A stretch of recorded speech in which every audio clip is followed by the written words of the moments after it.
अब हम बात करते हैं एमडब्ल्यूपी एक्ट की। ये एमडब्ल्यूपी एक्ट क्या होता है? एमडब्ल्यूपी एक्ट होता है मैरिड वुमेन प्रॉपर्टी एक्ट।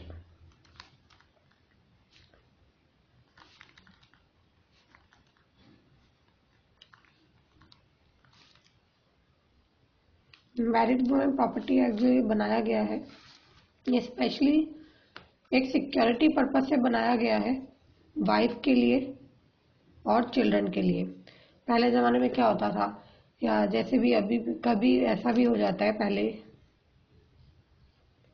कि हस्बैंड कोई भी मतलब लॉस में हो जाता है, तो उसकी डेथ के बाद लोग उसकी वाइफ को प्रेशराइज करते हैं कि वो उन कर्जों को या किसी भी चीज़ों को पूरा करे।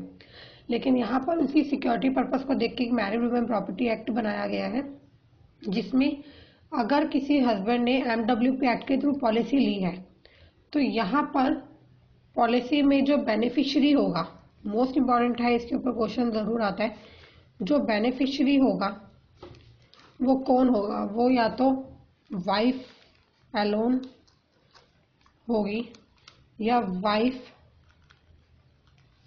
एंड वन और मोर चिल्ड्रन होगा, या वन और मोर चिल्ड्रन होगा। इसमें बेसिकली यह है कि पॉलिसी हस्बैंड ने ले ली, प्रीमियम हस्बैंड पे करेगा, लेकिन जो बेनिफिशियरी होगा वो हस्बैंड नहीं होगा। कल को इस अमाउंट को अगर वो चाहे यूज करना तो वो नहीं कर सकता, वो सिर्फ या तो वाइफ करेगी या बच्चा करेगा।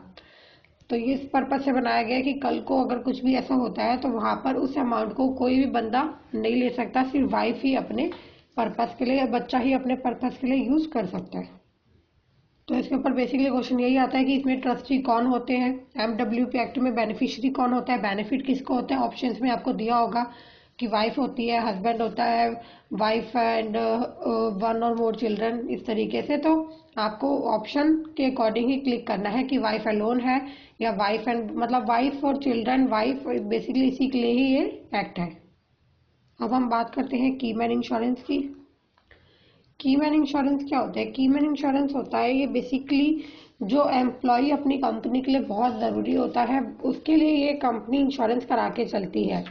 जैसे कि इसमें एक एग्जांपल के तौर पे मान लीजिए कि आप a person can be anyone directly associated with the business whose loss can cause financial strain to the business, जिसके कारण कंपनी को बहुत ज़्यादा लॉस हो सकता है। जैसे कि वो कंपनी का डायरेक्टर हो सकता है, पार्टनर हो सकता है, की सेल्स पर्सन हो सकता है, की प्रोजेक्ट मैनेजर हो सकता है, कोई भी ऐसा बंदा जिसके होने ना होने से कंपनी में बहुत फर्क पड़ता है, तो कंपनी उसका पहले से ही इंश्योरेंस करा के चलती है।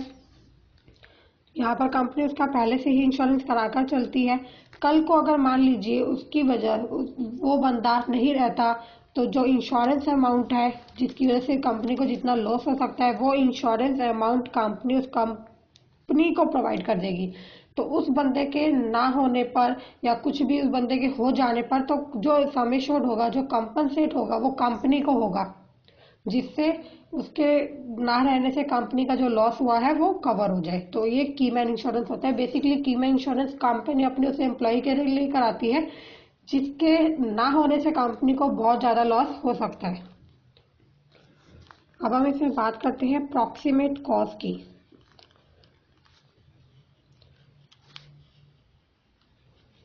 प्रॉक्सिमेट कॉज होता है वो कॉज जहां से बंदे का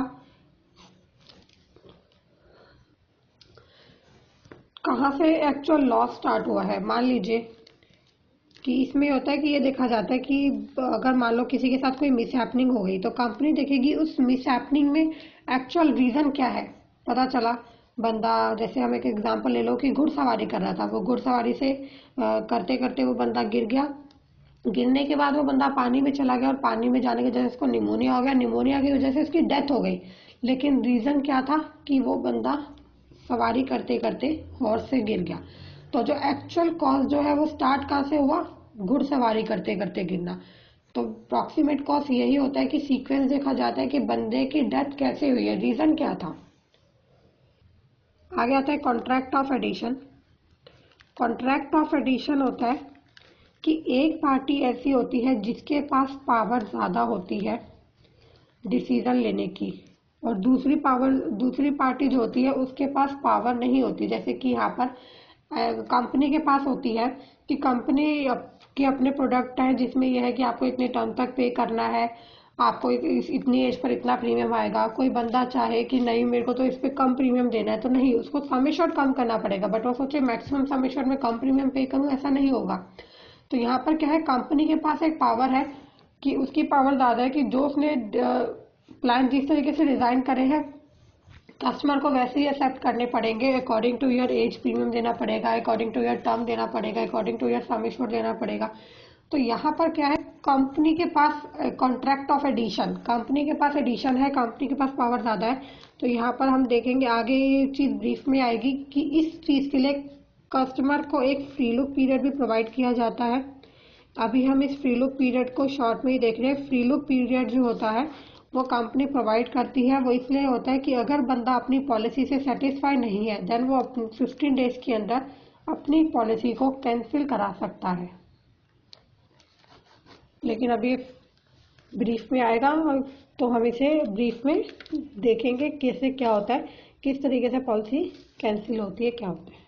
तो इसमें सारा ही आपका इम्पोर्टेंट है, जिसमें क्वेश्चन आपको की मैन इंश्योरेंस पर भी आ जाता है कि key man the sum assured under key man insurance policy is generally link to which of the following, key man income, business, इस तरीके से बिजनेस प्रोबेबिलिटी, जिसकी बिजनेस में प्रॉफिटेबिलिटी ज़्यादा होती है उसके लिए कंपनी की मैन इंश्योरेंस करा के चलती है। और MWP एक्ट में ट्रस्टीज को ही क्लेम मिलता है, जैसे कि वाइफ और चाइल्ड।